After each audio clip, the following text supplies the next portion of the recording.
Today we are starting with strategies for speaking English with confidence. And the idea is so that you have an idea of what to do even before you learn those rules. The reason many people still struggle with their English, it's not because they have not learned rules, but because they lack the strategies to for them to make use of what they currently know. Yeah. And in life, often when we don't use what we currently have, we tend to lose that thing over time. And it's not really because we are losing it, but our brains have not been conditioned to be used to that habit that we are meant to form. Usually, that's how it works. So, the strategies for speaking English with confidence is that you want to start by just using what you know first. Start with what you know. So, choose words and phrases you are comfortable with instead of you trying to sound so formal, trying to sound almost like a professor. Use words and phrases you are comfortable with first, so that when you are used to, especially now that you are learning new things, don't wait until you've learned everything. Start using or applying those new things you are learning. That is how it is going to ensure that over time it becomes a habit for you to practice what you are learning. So start with what you know. Now, the new things you are learning, start applying them as well. Don't try to apply everything at the same time. For example, in vocabulary, maybe 2 or 3 words every week that you are consciously adding to your conversations. You have learned the meaning of the word, you know how to pronounce the word, you tell this if it is correcting, you also know the spelling of the word. You consciously include these words in your speeches when you're discussing with people. That's why you cannot go and start looking for very big words that you would rarely use. So you want to use words that, yes, they may be a bit higher, but they're not too high for the average person to understand. You cannot have clear communication if the words you're using, if the people you're speaking to don't even understand what you're saying. That is not how communication is being done. Then, Okay. see, I've already jumped to the next one, which is practice using the English lessons you are learning in everyday situations. So you are learning these things, practice using them in everyday situations. You could be describing how your day has gone, or you are explaining your hobby.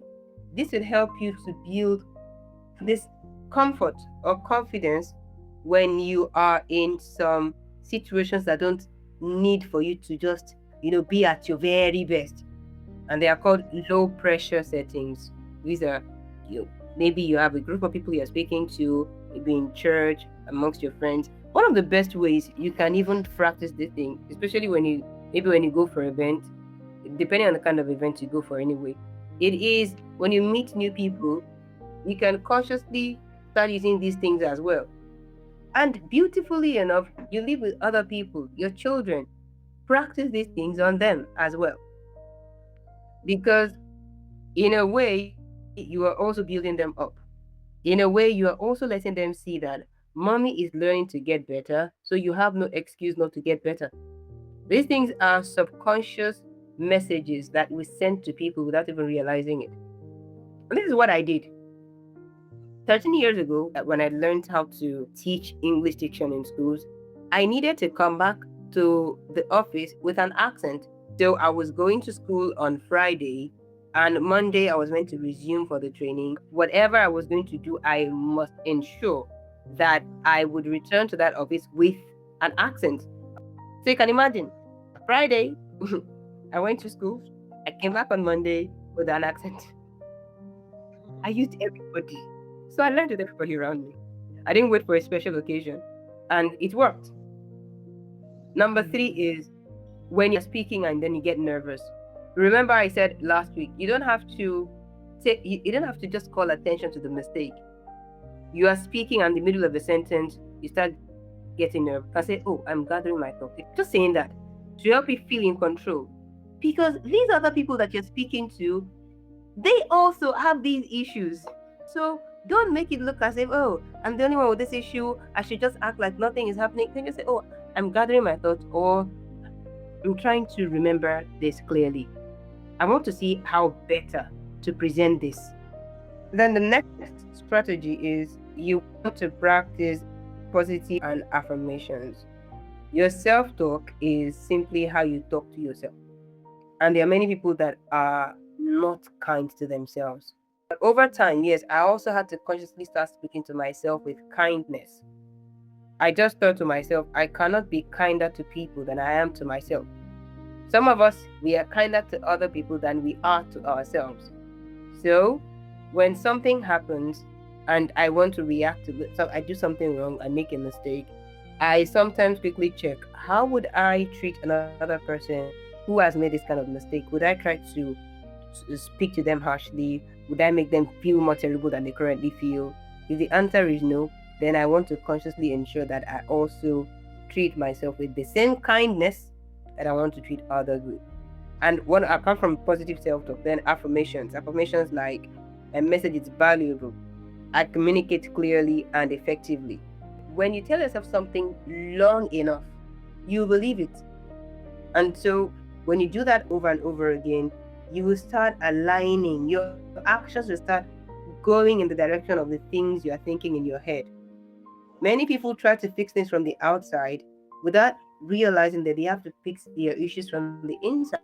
When you fix things from the inside, many of those things they stay fixed. Positive self-talk and affirmations. When those maybe you stumble over your words and those wrong thoughts come like, oh, you see, all the things you're learning, you see, I'm not using them. You just remind yourself, I'm learning. The fact that I made a mistake shows that I'm making efforts to learn. So, where did I go wrong? Oh, this is where I went wrong. All right, this is what I'm going to do the next time. This is what I'm going to say. This is what I should have said. We're talking about vocabulary earlier, right? Part of it is for you to have the right words in explaining the things you want to explain. Because when the word is specific, it makes the person you're speaking to understand you better. It's not about you being perfect, no, but it's about you communicating clearly. So just practice until it feels comfortable. Or if there's a group of people that you know they are highly educated and you want to be able to introduce yourself to that group of people, practice how you would say that. It's good to be ready, to be prepared. One of the ways you can be ready is when you're constantly prepared.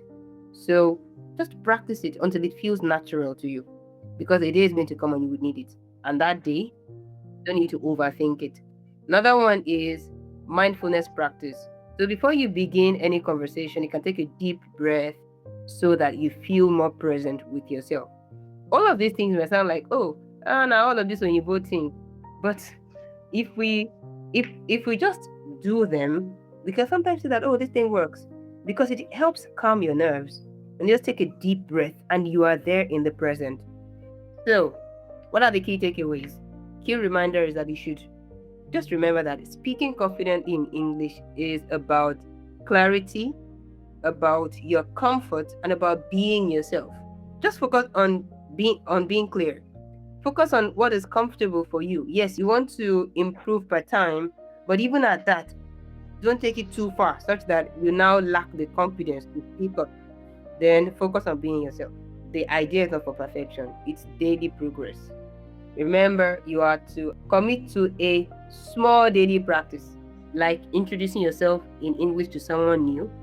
The second thing is take daily note of the new words that you're gradually adding to your verbal conversations. Verbal means spoken. So take note, whether it is one or two. Take note, write those words down. You write the word, the meaning, and then see how to use them in simple sentences that you know that when you're speaking to somebody, you can add to your conversation. The idea is so that you yourself can start using those words with much ease. Now, when you come across a short video that talks about something that you are interested in, and that person is speaking good English, spend about 5 minutes every day for the next 1 week. You're watching and mimicking what the person is saying. You're mimicking not just what the person said, but the rhythm and the pronunciation of the person.